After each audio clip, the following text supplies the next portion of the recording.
These negotiations are going on. Other things are happening. There are a lot of changes coming here in Washington in the new year. Democrats, of course, take over the House of Representatives, and at least two of President Trump's cabinet secretaries are riding off into the sunset. Tonight, Interior Secretary Ryan Zinke talks about why he's leaving and the controversies that have dogged him really since day one. You started your first day in office riding in on a horse named Tonto in jeans and a black cowboy hat. People knew this was going to be a different Secretary of the Interior.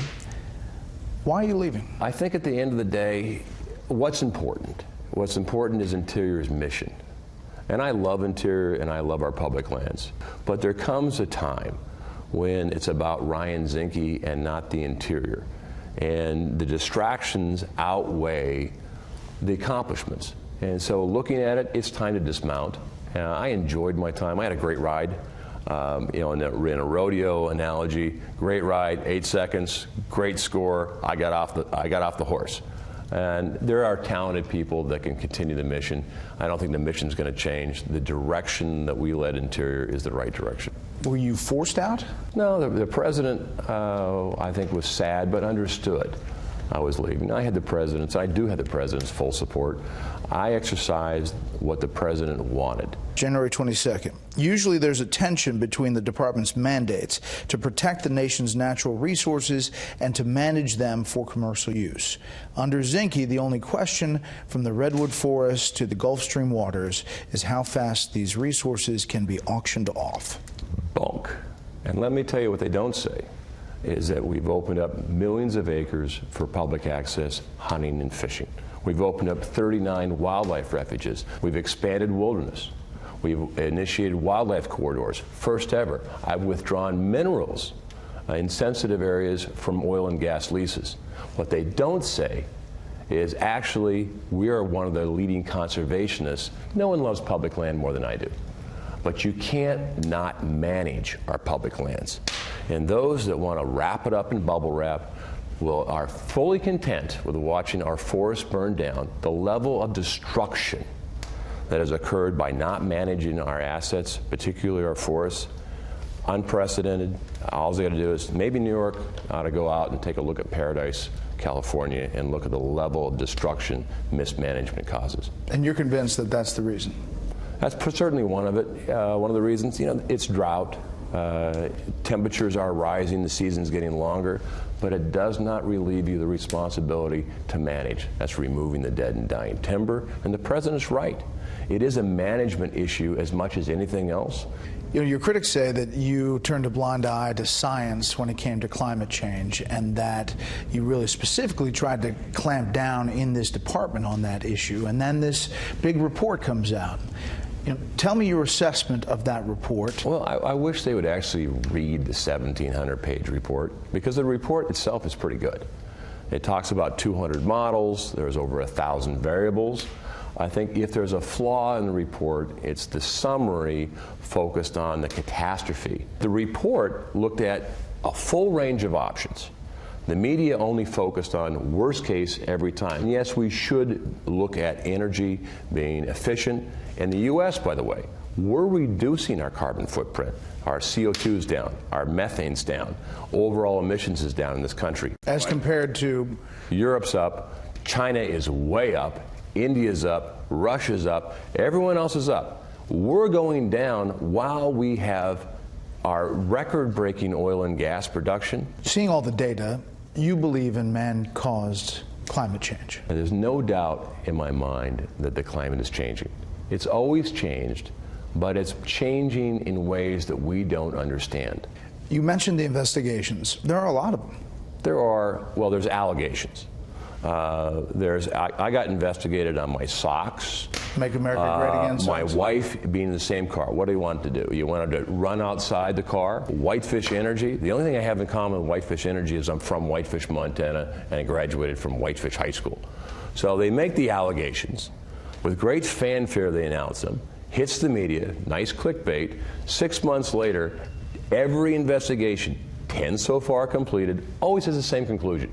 I follow all rules, regulations, law, no wrongdoing.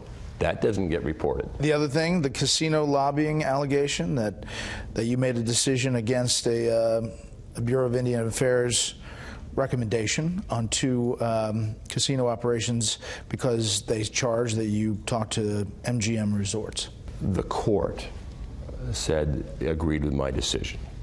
And the decision was this: should Interior have a say in jurisdiction on non-tribal lands that are held in the federal state? No.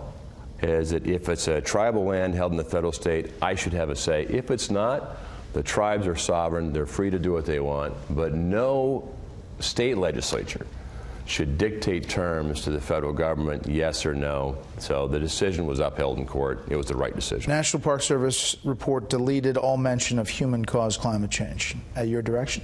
Absolutely patently false. That report never even came up to Washington, D.C. We read it at the same time that you did. So looking at it, it was careers that took some of it out, but it wasn't anything from the Washington, D.C. office, nor any political appointee had any view of it. Office of Special Counsel looking into whether Joel Clement, former Interior Department official, was reassigned in retaliation for criticism of you. No, but the audacity of any public employee to say that they're not held accountable. These people that are angry, and I'm not angry. I was never angry when President Obama was the president. I disagreed with his policies, but I was respectful. I was never angry, and I didn't hate President Obama. Bears Ear National Monument. Critics said that you were taking away these public lands. So what the president did, and he did the right decision, he listened to Utah. He revised the boundaries, restored 800,000 acres of wilderness back to wilderness, restored a national forest back to national forest. You wanted to have this plan to open up almost all U.S. coastal waters to offshore oil and gas drilling. There eventually was an exemption for Florida. And some people said, well, that was a political exemption to help Rick Scott. Here's what occurred. Is the previous administration took about 95% of our coastline off the table for oil and gas. We did zero-based. We looked at it and said, let's open it up and let's talk to the coastal communities, the governors, and then make it right. With Florida, there's a military moratorium in law against oil and gas drilling. And if there's one thing the president has done with Interior is we've given back the local community voice, the state's voice, in wildlife management, in lands management, in our parks, our recreation opportunities, and oil and gas too. I've heard conservatives say that they think that environmentalists, especially very active ones, were leading the charge against Scott Pruitt and against you. With Scott Pruitt, there was some fire behind the smoke on some of these allegations. With you, you're saying there's nothing to it, but do you believe it's an orchestrated effort because of the environmental lobby? There is no doubt it is coordinated. There isn't anything there. There never has been. But I have to say up front, I did wear MAGA socks. So I'm guilty of wearing the socks. So yes, I wore the socks with the president's face on it. So guilty as charged. Drain the swamp.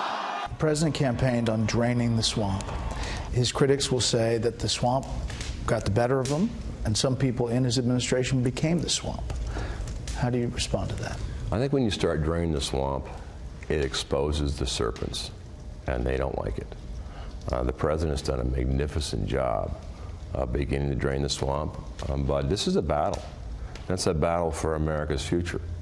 Is the swamp and the power in D.C. is corruptive. Well, after 30 years of service, 23 years in the SEALs, a commander of SEAL Team 6, a state senator, a U.S. congressman, and a secretary, I've never seen the level of anger, of hatred.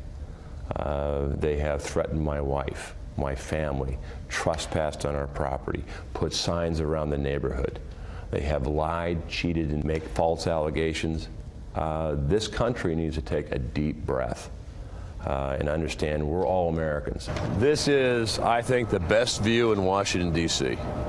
It extends from the Capitol all the way to Arlington National Cemetery. Now, most people see the majesty of the monuments.